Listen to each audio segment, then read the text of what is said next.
I pulled the mask over my nose, pausing my music as the car pulled alongside the curb outside my apartment, kicking up a spray of filthy snow the plows had piled along the street.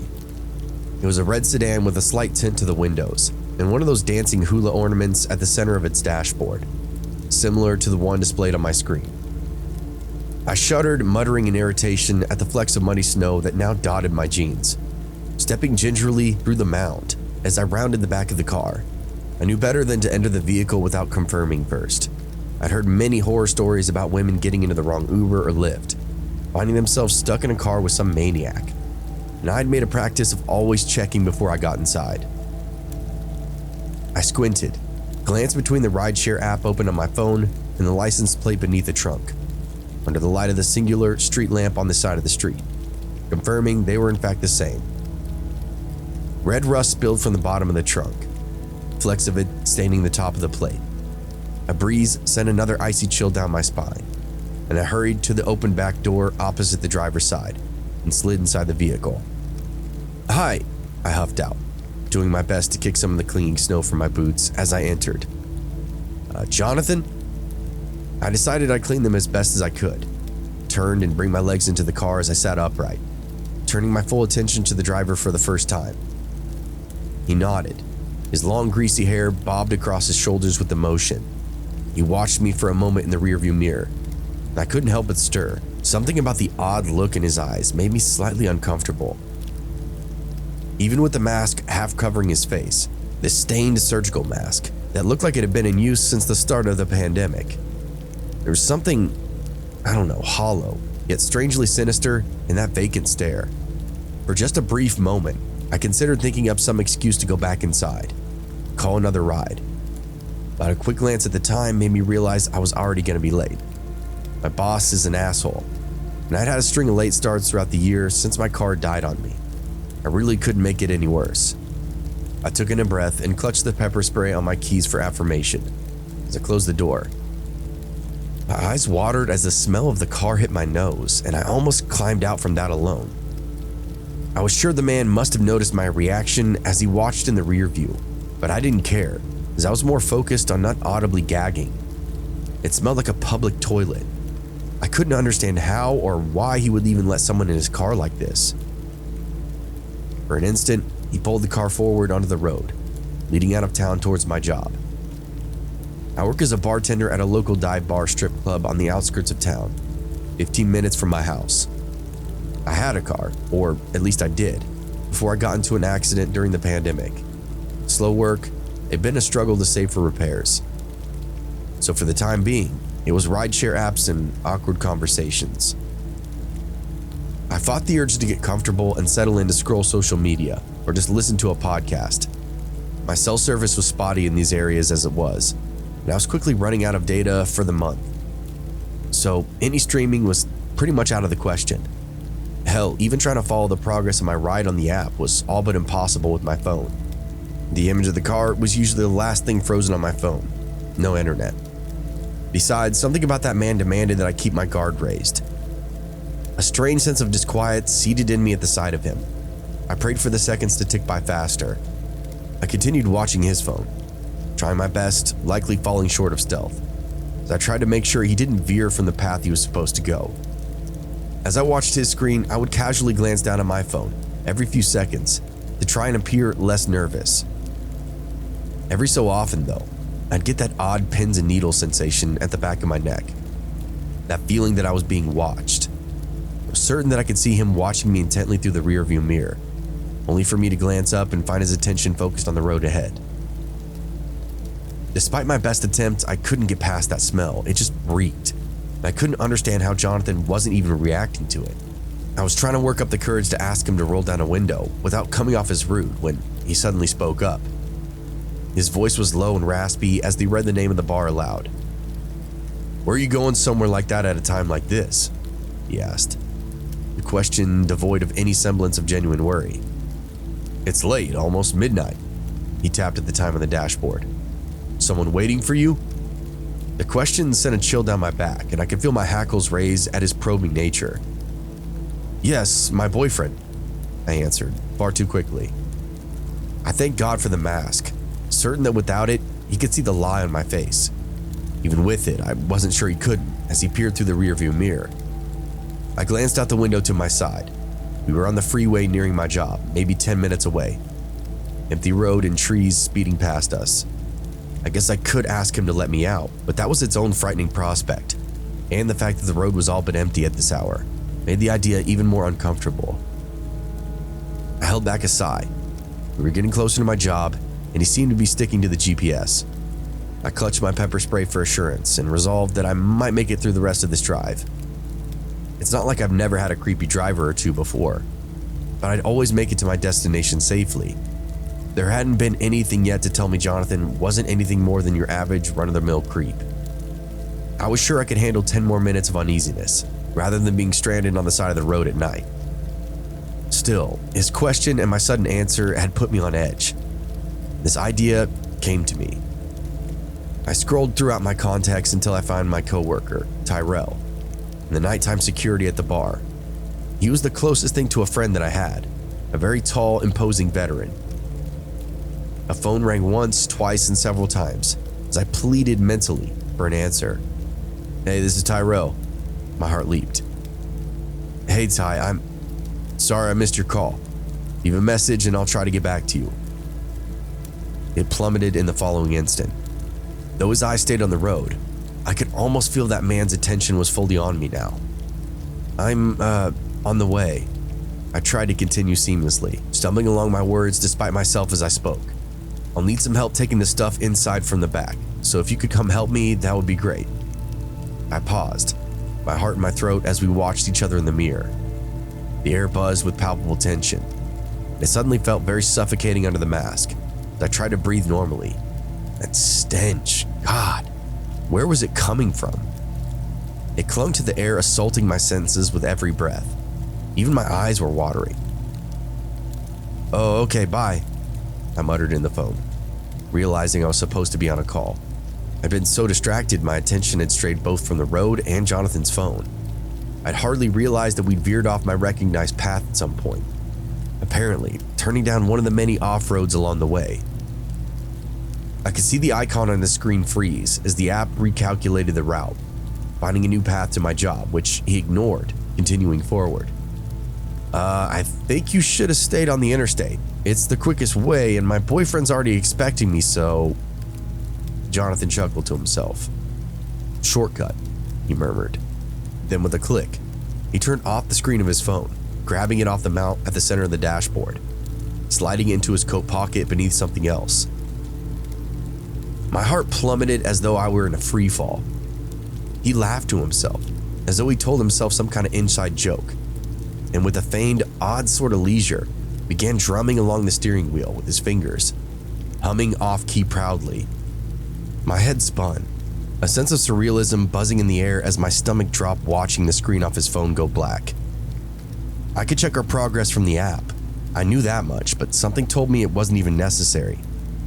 Everything about the way he said it, and the fact that he turned his phone off, told me that he wasn't heading for my bar. I glanced down at my phone, trying desperately to appear unfazed, though I was sure my heartbeat must have been audible over the silence in the car, the faint crunch of gravel roads underneath the tires. As I watched our car veer further from any recognized path to my job, a light bulb went off as I noticed something from the corner of my eye. The image of the driver, Jonathan. I took in a sharp breath. I hadn't paid close enough attention. I did check the license plate, but I always check the license plate, but that wasn't enough. In my haste, I neglected to actually check the driver on the app, the one that was sitting in the front seat. Staring down at the screen, my hands began to shake. No matter how hard I tried to stop it, a cold dread began to wash through me. My eyes moved slowly from my phone to the man in the front seat, and to my horror, I could see that he was still glancing up in the mirror back at me. It wasn't the right driver. The man on my screen, Jonathan, was a kindly-looking older gentleman, old enough to clearly be my grandfather, with tan skin and short gray hair, cut neatly. A far cry from the shifty, strange character I was now alone with in the car. My mind raced as my heartbeat painfully thudded against the inside of my chest. I wanted to call the police, but the idea scared me for the same reason asking him to stop earlier had. escalation. I got the distinct feeling the man was unwell and very likely dangerous. He could respond to my attempts to call with more immediate violence. Fuck, I wanted to throw up. I've listened to a true crime podcast or two in my day, and it was beginning to feel more and more like I was being featured in one. I could almost hear them narrating my demise, describing with a practiced spooky voice how I'd been distracted, wandered into a nightmarish last ride. My thoughts were plagued by all the things I hadn't done, whether it was because I put them off till some nebulous future date or just couldn't because of life. There was so much left I wanted to do. I was so caught up in this horrible fantasy, I was slow to realize that the car was slowing down, pulling near the side of this unmarked road. The thudding in my chest now intensified violently as I saw his eyes in the mirror. I found a look of predatory, glistening in them. Where are we? I bit my tongue furiously at how feeble I sounded in the moment, the fear audible in my voice as I stumbled over my words. The silence in the car felt suffocating, paired with that smell. God, what was that? Between the sheer terror I felt and the disgust that horrid stench brewed inside me, I wasn't sure if I was going to vomit or pass out first. It was like the reek of feces and blood, and I don't know how I missed it before. The smell of blood, clear as day now that I noticed it, was present amongst that unfamiliar stench. Animal panic lurched forth in me, a foreboding sense of something bad had happened in this car, likely very recently, twisting my stomach into knots. "Why are you stopping?" I asked, doing my best to sound firm in my question. He laughed, trying to conceal it by halfway stifling it into a fake coughing fit. There's something I gotta show you, look." He ushered for me to move nearer, pointing in the distance at something that I couldn't see from the back seat, trying to get me to lean into the front of the car with him. "It's right there, I'm just showing people, just look.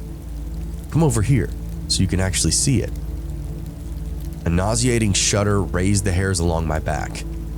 He motioned again for me to move closer, indicating the space on the console beside him, right within arm's reach. I can see it from here," I lied, unable to make out whatever in the trees that he was pointing to, unwilling to take my eyes off of him for very long. He sighed, muttered something, and then giggled to himself again, like he was telling himself some kind of wonderful joke. "Come look, it'll be quick, then I'll get you back to work." I didn't really know what to do.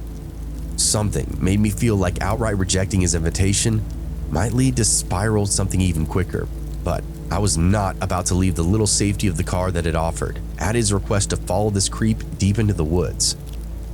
Any doubt that he intended something awful had all but disappeared with his unwillingness to listen, and I was clearly freaked out. This sick fuck was enjoying this. I think I see it. Fine, here, really," I said, working my seatbelt with one hand, opening up the phone app to dial 911 with the other. Thankfully, he was continuing to giggle to himself, staring out at the dark road ahead. "Nah, I think you should really step outside. I can help if you like." He turned to face me. In his eyes, I saw nothing but venom and glee, that predatory and snake-like. I could have passed out from the sheer tidal wave of emotions that struck me, dread and adrenaline battling for dominance as they seared through my veins. My eyes watered. God, I wanted them not to, but I couldn't help it. Then I saw, beneath that filthy mask, his smile widen, eyes thinning with humor. He turned back around, sliding a hand into the pocket of his large jacket. He placed the other on the handle of his door. In my head, I could see myself dying 1,000 awful ways, dragged out to live the quick, violent end of my life in some fucking forest. I could almost see myself laying out there, the life gone from my eyes as I grew frigid with the night, and at the mercy of the elements of nature and decay, till some poor asshole found me. From the murky fog of horror clinging to me, perhaps spurred by that thought, came an idea. It probably wasn't a good one, and I could immediately picture the many ways that it would only expedite my death. But it was an idea nonetheless. I could fight. I doubt I would win. I could use that pepper spray, but then what? Unless I could overpower him enough to get him out of the car, I'd be running down some empty road waiting for the police. I was pretty sure he could recover and get to me long before they could. It was risky, but if it worked, it could offer me escape from this waking nightmare that I was in. Yeah, okay, sounds cool. I tried to sound convincingly interested, failing even to myself, as I grabbed the handle of my own door. I swallowed, feeling almost nauseous from anxiety as he watched me through the mirror. His eyes narrowed. Still, it appeared my answer was enough for him. I guess whether it was genuine or not, we both knew I had no other choice. Muttering a silent prayer for the first time in years, I pulled open the door and stepped out of the car. I engaged the door lock, then closed it behind me, the sound ringing with potential finality. The night air had a bite to it, frigid with a stubborn breeze that sent pins and needles throughout me. I had to be quick. I stepped away from the door, moving forward to the nearer passenger's side, glancing out in the direction that he pointed to, confirming my suspicion. There's nothing out there, nothing but trees and more trees. I heard the driver's side door open, then shut behind me, and turned to see him rounding the car.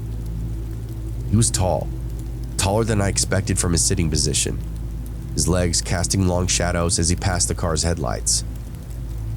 My heart pounded, and for a moment, my body seemed to lag before some animal part of me screamed to move, adrenaline spurring me forth. I gripped the handle of the door, pulling it open as quickly as I could, throwing myself inside. I shot a quick glance out the windshield and saw him freeze, then stop, slamming both hands on the hood of the car with a thud, and a look of fury in his eyes, made worse by the shadow that the headlights cast. As he did, something in his hand caught the light, casting a glint. He had a knife, a long blade fit for some sort of butcher, already used by the looks of it. "Get the fuck out of the car, you fucking bitch. I'm gonna fucking gut you if you don't open up this door," he cried out, a sound much like a furious animal, and hurried to the passenger side door. I locked the door as quickly as I could move, recoiling quickly away from the window as he slammed his fist against the glass, which cracked slightly when the hilt of the blade made contact. I screamed, a sound almost unfamiliar from my own mouth as he slammed his fist into the window again in a rage. He stared at me, eyes almost bugging out of his head with anger, veins visible on his pale neck, then glanced at the door that I'd just come out of quickly, tearing at the handle. I'd locked it, and the feeling of relief at my foresight felt incredible, only to be replaced as I watched him round the back of the car. I hadn't locked that other door. "Fuck, no," I cried, my voice raw with pure panic and defiance. I crawled over the center console, slammed my leg painfully against it in the process as I dove desperately for the power door lock on the driver's side. Our hands made contact at the same time, his on the handle, mine on the button. The split-second difference in the time it takes to pull a handle versus push a button is the difference between life and death. The door locked with a satisfying click, and I turned to see the man who wasn't Jonathan, eyes widened with the look of fury, shock, and worry. He reared back and kicked the driver's side window with enough force that his leg made it through. The bottom of his foot barely an inch from my face, but it didn't manage to fully shatter it. He strained for a moment to pull his leg free, muttering a string of expletives and threats at me as he pulled against the glass, which tore at the legs of his stained jeans and drew nauseating amounts of blood in the process. Shock continued to hold me in place for a moment as I tried to blink myself back into action. My eyes fell on the keys, still in the ignition. I glanced back at the man trying to pry his leg from the window. He watched me with hate in his eyes, gripping that stained blade in his hand with white knuckles. "I'm gonna fucking kill you, Tracy." It shook me somehow more than anything to hear him say my name, and I continued to wonder for a few horrifying moments how he knew, but then I realized he had access to the app. He'd been on Jonathan's phone, would have seen the passenger's name. He groaned with exertion as he pulled, freeing his leg to the ankle. "I'm gonna reach in that car and slice you like..." I've heard enough. "Here, let me help you." I pulled the car from park to drive and hit the gas. "No, stop!" His words were cut off as the car picked up speed. There was a sickening crunch and a spray of blood and broken glass as most of the window gave way, and the man's leg met the car's frame at a devastating speed. His roar of pain was just barely audible over the roar of the engine as I sped down that gravel path. I hit the brakes a few hundred feet up, glancing down at the map on the rideshare app that was still open on my phone. The road was a dead end. I would have to turn around. I maneuvered the car as quickly as I could and managed to desperately not pull it off into a ditch. The headlights illuminated the road. I peered out, expecting to see the man in pursuit, dragging himself forward, with blade in hand. But the road was empty. There was nothing to even indicate he'd ever been there, all but a pile of glass in the road and some blood. Fuck this, I breathed, still practically hyperventilating with panic, and I hit the gas. The road was dark, illuminated by only the light from the car, but I didn't slow down until I was on the main road, frightened as though somehow I was sure the man would follow me on foot, no matter how unlikely that was now. The roar of the engine faded into the general chaos of my thoughts, the sounds around me seeming to echo as I stared out at the road ahead, laughing and crying to myself as well. I'm sure I would have looked like a maniac to anyone who saw me, but the road was mostly empty. I began to shake as the adrenaline started to fade, my stomach rumbling ominously, with a sudden nausea that I felt as reality continued to set in. I'd almost died tonight. I eased my foot off the gas, realizing that I was nearing 100 miles an hour, and fumbled for my phone, dialing 911. While I talked to the dispatcher and filled her in on my experience the best I could in my state, I got a call back from Tyrell, followed by a long string of texts asking if I was okay. Apparently, I'd sounded as scared in the voicemail as I felt, and it sent a strange chill down my back knowing that a man had heard me like that. My breath came quick and heavy, and I almost gagged yet again at the putrid reek, rolling down all the other windows, trying to clear the car a bit. I'd almost thought it was coming from the fake driver, but now that he was gone, I'm sure that it must be something else. Morbid curiosity began to arise with something like awful realization. I'd finished with the dispatcher by the time I pulled into the parking lot of the bar. She'd sent out a few officers to come meet me at the bar, get my statement, pick up the vehicle, and others to the area that I'd escaped from, in search of the man that I described. Tyrell stood outside, holding his jacket close around his neck. His demeanor shifted immediately upon seeing me in the car. The window shattered and blood stained the glass and streaking the door. I'm sure I didn't look much better than I felt. "What the fuck happened to you?" he asked, sounding both shocked and genuinely worried as I brought the car to a park in the middle of the lot, not even bothering to find a space for it. I got out and grabbed the keys as I did, rounded the back of the car. He followed me, concern and curiosity lining his face as I made my way to the trunk. My eyes watered, and I was right. The smell hit me the strongest standing right outside the trunk, and I saw Tyrell's face screw in disgust. "What the fuck is in there?" he asked, coughing for a few seconds as though he might puke, only to spit. "Something bad, I think, but I'm pretty sure I know what's going to be in there." He gave me a look that was unreadable. I didn't offer any explanation, a new set of horror bubbling within me with realization. I slid the key into the lock of the old car's trunk, turning it with a click. Swallowing hard against the lump in my rising throat, I opened up the trunk. The air that rushed forth was a warm and moist and rancid, like an oven filled with decaying meat. I staggered back, blinking wildly against the watering in my eyes. "Oh my God," Tyrell breathed. "Oh my fucking God." I wiped the moisture from my eyes and looked into the trunk. My mouth fell open and my stomach flipped. Stuffed into the back of the car were the remains of Jonathan, the actual Jonathan, whose picture I'd seen on the app. His face was chalky white, mouth agape and a permanent expression of horror. Where there should have been eyes, instead were two empty pits. A long gash reached from the bottom of his chin to his groin, splitting him down in the middle, spreading all manner of contents throughout the inside of that trunk, made worse given the awkward position that he was in. Random cuts lined his graying skin, odd fingers or toes missing from his hands and feet. My heart hurt for the man that I'd never known. His last moments have been filled with nothing but the needless cruelty of a maniac. And a part of me mourned for the version of myself that didn't escape.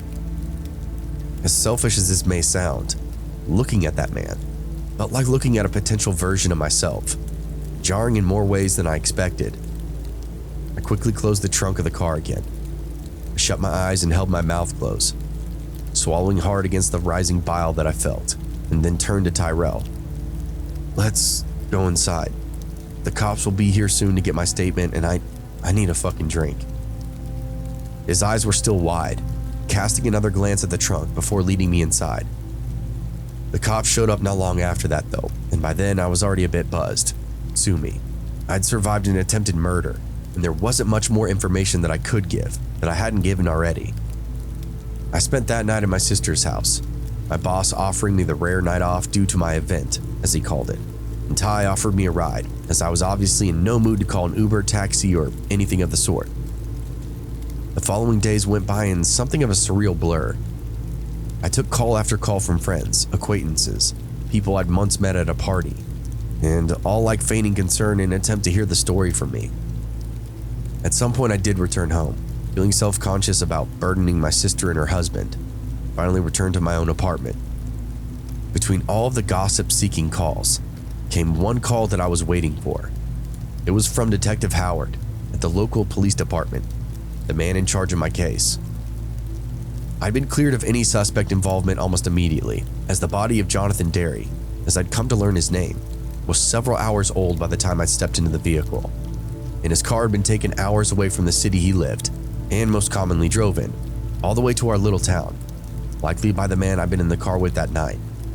They didn't have any clue as to the man's identity, as by the time the officers had arrived, there was no trace of him besides his blood in the pool of glass, and my description of a guy with greasy long hair would only be so helpful, given a person on the run is likely to change their appearance. A haircut is usually the first solution. He told me they were keeping an ear out at all the local hospitals for a man fitting his description with an injury to the leg like the one that I'd likely caused him, and told me I'd be kept updated on their progress. "You've survived something most people probably wouldn't," he said as he drew the call to a close. "Count yourself lucky." "I guess, thanks."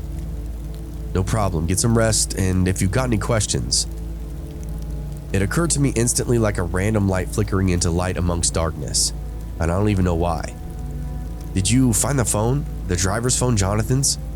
It was like pulling at a string, unraveling more and more frightening realizations. The phone had my address, my name, my phone number in it. I'd never finished the ride, so there was no way to be sure how long he'd seen my address, even if he hadn't seen where I lived. No, the phone, we didn't, but they're looking into it though." "What if he comes back? He knows where I live, where I work. What if he comes back?" The words left my mouth almost mechanically, my breath catching in my throat as a familiar anxiety returned to me. Then you call us." "That's not likely to happen though. We've got no reason to believe he stayed in the area. I think you're safe." He didn't sound convincing at all. "Again, if anything happens, just call us." "Okay, thanks." I couldn't think of anything else to say, and the call clicked to an end. The last few days have been passable. Ty offered to drive me to work, to and from, which is fine for the time being, but I live way out of his way. I don't want to impede on him for much longer. There's been no sign of that man, outside of the reoccurring nightmares riddling my restless sleep each night. But every time I see an unfamiliar car slow down outside my building, my heart stops, which is all too often inside this apartment complex. That's why I'm writing this. It's both a warning and an attempt to get the shit out of my mind, so maybe leaving it here will help. That man, whoever he is still out there, and I'm sure there's others out there like him too. If you use any ride-sharing apps, Uber, Lyft, hell, even taxis, and the driver ever makes you feel uneasy in the slightest, trust your gut. It's better than what the alternative could be, and ultimately, what it could have been for me. It's much better than living a life looking over your shoulder.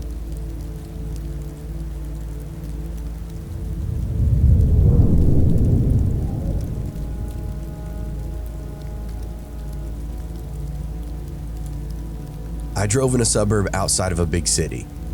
This was a super weird demographic of people. One passenger would be in dress clothes, have a watch and a ring on, going from a business to a lounge. The next passenger might be a dirty drunk weirdo, only wearing one shoe and has no idea where he's going. It was stressful, but it was also fun in this weird, removed kind of way. As a driver, I got a front row seat to some of the most questionable people inside my community. There was this one evening where I got a ping from my map for a person that needed a ride, and it was way outside of the neighborhoods that I usually serviced, something like 5 or 10 minutes into a lightly forested area. The county road surrenders asphalt to dirt, and soon I'm bumping around the backcountry, and my map is telling me to get more and more off course. I ended up turning off the road completely, literally driving through this little grassy field. Looking back, the whole thing was so stupid on my part, but I was young and nervous about messing up my job. As I got through that clearing though, I see some woodland on the other side, and there's actually a dilapidated barn out there too. For a split second, I thought I was actually picking up some deep woods backwater hillbilly, but the more I looked, there was just no way anyone could be living out here. The barn was totally dry rotted from top to bottom, walls and ceiling collapsing, holes, windows with no glass, and a heavy draping of spider webs over everything. That wasn't the weird part though. The barn itself looked like something straight out of Texas Chainsaw Massacre. But the thing that scared the hell out of me was the rear end of a bucket truck, hanging vertically from a tree. I have no idea how someone could have gotten that up there, but it hung out there in the darkness. The trees itself was littered with cans and bottles, covering every single branch on that whole thing. It was eerie and ominous. I think it kind of put me in shock.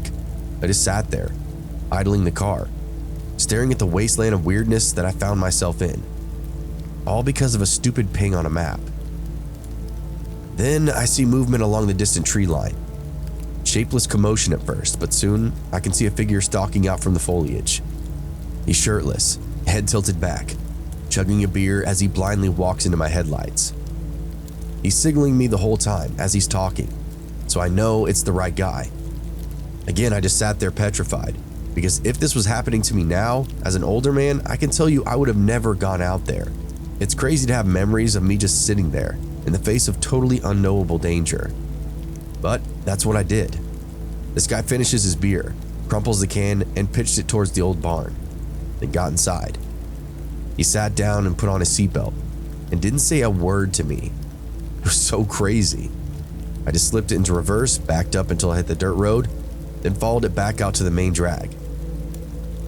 He bumped around back there without even so much as a hello. I couldn't take it anymore. I sized him up in the rear view and said, "How's your night going, man?" It was my small attempt to break the awkwardness. His response came surprisingly normal. Not yelling, not whispering, not anything. He just simply said, "Pretty good, man. Went bar hopping." He looked out the window after that. "So, how'd you end up out here in the woods then?" I asked. "There's no bars out here, right?" "Me and some friends were just hanging out when we met these chicks. We hung around in the parking lot for a bit, then we all dropped a bunch of acid," he explained to me, in the same manner he would explain the weather or how to get a library card, beyond casual to the point that I just nodded along. It all started to make sense, at least a little bit. This guy was frying out of his mind, so that kind of explained the late ride, the weird location, and only wearing a shirt, all of that stuff. But it didn't explain the barn, with a weird truck strung up to the tree. I just figured this guy was a local. That spot was a place he'd known about for a long time. It kind of seemed like the spot for kids and burnouts to just run amok at all hours of the night. This looked like he spent so much time there, you could charge him rent. Then it occurs to me that he's frying in the backseat of my car. This guy probably thinks I'm the devil's chauffeur or something. I never really messed with psychedelics too much, so I just assumed it was like fear and loathing or whatever. Bats outside the windows, crazy fisheye visions, and distorted features like a demon voice. "How long you been out here?" I asked as we passed back onto the asphalt. We were still about a mile from the first outlier neighborhoods, but it felt good, comforting even, to be back almost in the threshold of civilization. It was one step closer to getting this guy out of my car. And yet, I was fascinated with him. I couldn't stop asking him questions. 2 days, he said after a minute or two. I was in sheer disbelief. Where the hell were his buddies and these girls at? Were they even still out there? Had he done something to them? Or had they all sobered up before this guy did and all went back on their own ways? Whatever the case, this guy was thriving out there with a cell phone and a cache of beer. I'd seen him drinking one when he rolled up on me. Damn, dude. Well, did you guys have fun? I asked. He didn't respond, not even a little bit. I could just hear this melodic, almost perfectly timed breathing. It was raspy like he'd been smoking. I waited, kept my vision on the road as I didn't want to be rude. This guy was probably coming out of the stupor of his life, and here I was, bombarding him with small talk. A minute ticked by on the clock. I finally glanced back in the rear view, preparing to repeat my question. What I saw is still burning in my memory to this day. Literally every time I close my eyes, it's the first thing I see. I look back into the mirror to find this guy staring absolute holes in the back of my head. His eyes were so wide, not really bugging, just like huge deep sockets. So big that I could see them moving. Bloodshot from the alcohol and lack of sleep. The most haunting part was the pupils. I know the darkness and the shadows were playing tricks on me, but damn, if he didn't seem like he had jet black pupils taking up almost all of the white. I couldn't really see the rest of his face. It almost seemed vacant, emotionless. It wasn't like he was staring at me with contempt or anything. It was just really, really scary. I drove on. That was all I could do. Fortunately, I had his destination plugged into the map, so I didn't really need any specific directions to take him where he needed to go. Even as we start rolling underneath the street lamps, leading us back into town, he still continued to stare, never even blinking. I asked if he was okay. I asked if I should take him to a hospital. Still no response. I gave up trying to get him to talk, and for 15 minutes, he just stared at the back of my head. We were almost to his drop-off point, and I'd made no progress. It wasn't until we got within 60 seconds of turning down his road that he shook his head and finally spoke up. Yeah, fun, he said in the strangest way. Hey, can you stop by that gas station real quick? It's just right there. I could see the sign glowing just a block ahead. It would only take him a minute, so I guess why not? I was just happy to see that he didn't die or gotten worse back there. Hell, he almost seemed normal again. And get this is the craziest shit about everything. I look back there and this guy has a shirt on now. I picked him up 100% topless, chugging the beer. I almost didn't let him get in because of both of those factors. I have no idea where he even got it from. Several of my friends say he probably had it folded up and stored in his pants or maybe even a pocket. I've tried to fold several of my shirts and fit them in a pocket. It can be done. Maybe with a really small shirt, but even then, it'd be bulging out. I didn't see anything like that when he walked out of those woods. Another theory, I guess maybe he could have found it on the floor of my back seat. I will admit this is possible, but I doubt it. I didn't drop anyone off that night that didn't have a shirt on. But still, it could have come out of a bag or something. I guess we'll never know. It's one of the strangest and greatest mysteries to ever breeze through my life, though. I rolled on and went inside the gas station, and the guy in the back reacted like I took him to the Holy Land, or saved his lineage from a mortal curse or something like that. He just continued to thank me profusely, even turned and came back to the door and thanked me again, asking if I wanted anything. I said no thanks. You know, I can walk from here. Can I just pay you? He asked. I said sure and ended his ride, gave him the total. He paid in full and then handed me a 20 on top of that, the fattest tip I'd ever gotten all day. I was floored by his generosity, how normal he looked with a shirt on, how normal he spoke and acted now. This guy was like true Jekyll and Hyde. Thank you, Maria, he said to me with a wave. Then I rolled out of the parking lot and back onto the street. By the way, I'm a guy and I have no clue who Maria is, so I just assumed he was tripping his balls off still. I never saw that guy again, but I'll tell you what, you better believe I turned down that street and went to look at his house. I still had his address and my map history. I had to see what kind of living situation this guy came from. He was just so unpredictable, it almost demanded me to it. Again, another strange turn in the story. The address that he gave me didn't have a house. There was just an empty lot with a unit number. There were houses around, these big ritzy ones, but the actual destination that we arrived at was totally vacant. I'm assuming he just gave me the wrong number or something, but it was another key experience that had me scratching my head. If someone told the story to me, I would say that they gave a ride to the devil or something. The whole thing had a dark, heavy vibe to it. It's really just hard to describe. It happened to me though. It was real. And the guy paid his fare with a credit card. I don't think the devil has one of those. Either way, it's all in the past. I got much tighter with who I picked up and where I was willing to go after that. All of it just kind of seemed like a perfect storm for something bad to happen to me next time.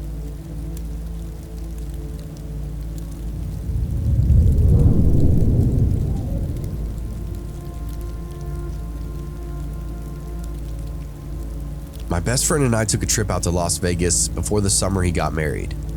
It was something like a pre-bachelor party, if you will. A stretch of time where we could just cut loose and create some mayhem before my buddy settled down for real. His name is John and we're very influential on each other. We're good dudes, but when we get together and start having fun, we usually get kind of rowdy. We were coming from New York City to Vegas, and we'd never been, but being inner city fellas, we didn't really think twice about it. In fact, if we thought anything, it was that we were a cut above the ruckus in Vegas. I'm sure a lot of people think this exact same thing, only to have Sin City squash them into a pulp and mail them back home in an envelope. We got there on a Thursday. We were planning on staying until Sunday, which is when we would catch a late flight back to New York. This really wasn't a special weekend, no big events or tickets or anything.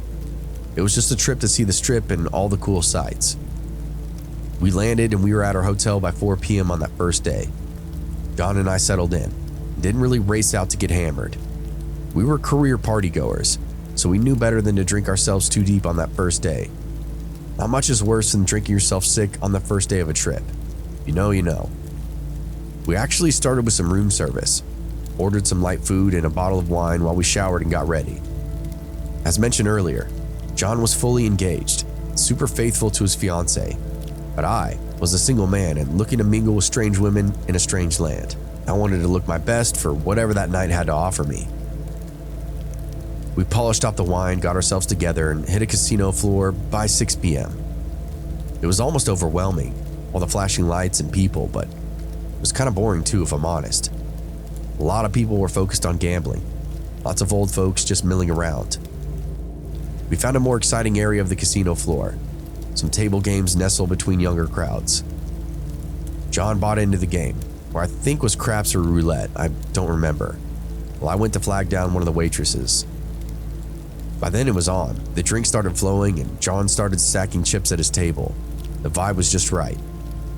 We were making small talk with folks at a table, folks walking by, and started to get a feel for the casino itself.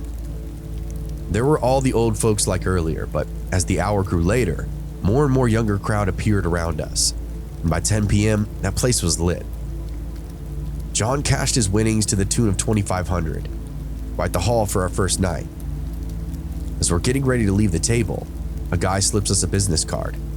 I don't take it, but John is pumped and excited for the win, so he grabs it without really thinking. As we clear the floor and step out onto the tile, away from the gambling and into more neutral territory, he looks it over to find the card is for call girls, ladies of the night, so to speak. He throws it away and we finish our drinks. "What should we do now?" he asked. "Strip club?" I offered. John laughed and smiled.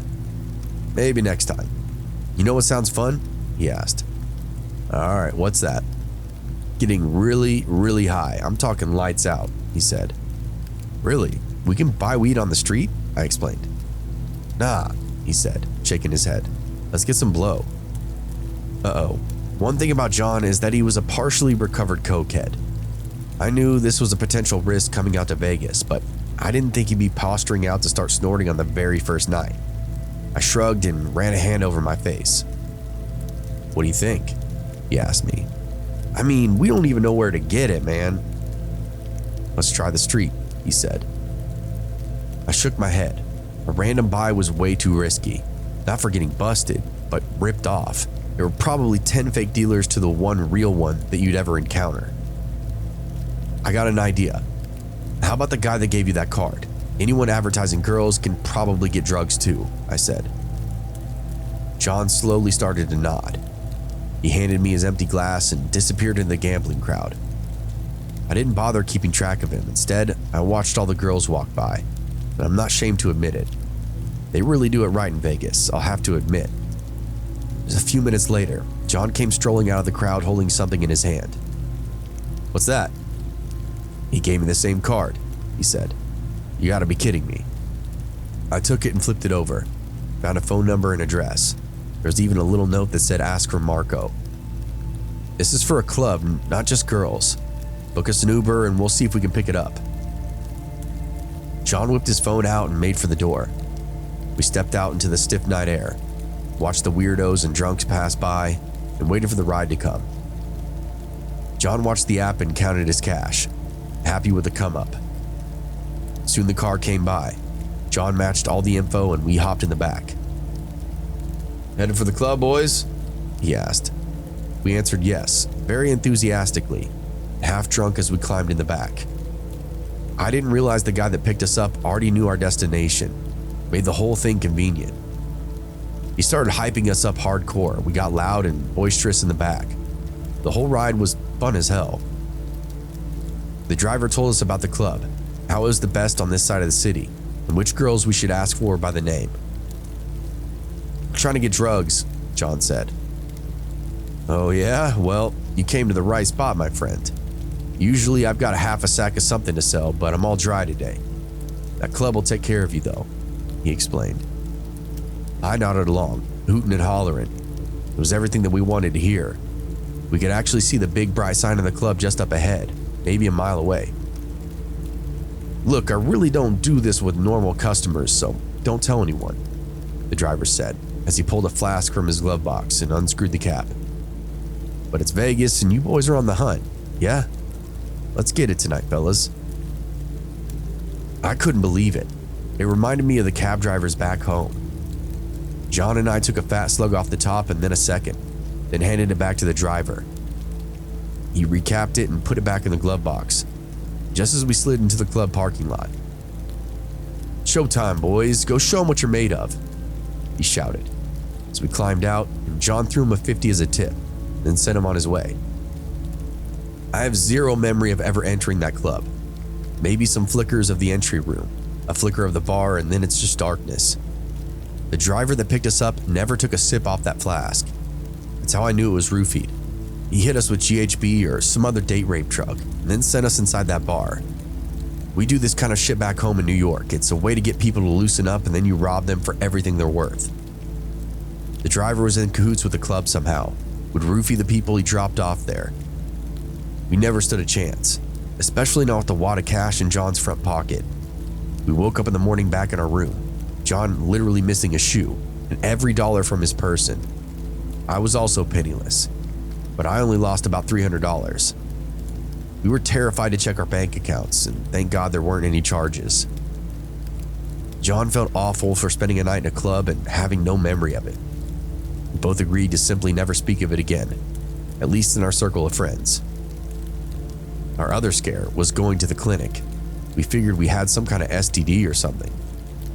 Same result though, nothing came back positive on the test.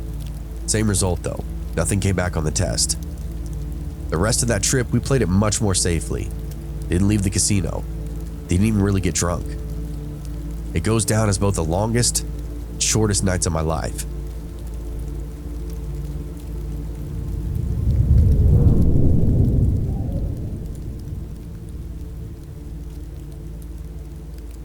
Hey everyone, thanks for listening if you stuck around to this point. If you haven't yet, please hit the like button, the subscribe button, and that notification bell to be notified when future episodes come out. If you have a true scary story of your own, feel free to send it to our email address or post it to my subreddit. You can stalk me on Instagram and you can stalk me on X. All these links are below. What's up everybody? Hope you're having a great week and hope you enjoyed these 2 episodes that we've had over the last few days. You can still hear it. I mean, you can hear it in both my episodes, the one from Wednesday and the one from today. I am still super nasally and stuffed up and congested. I'm definitely better than I was last week, but good Lord, this is fucking ridiculous, man. I'm so over this shit.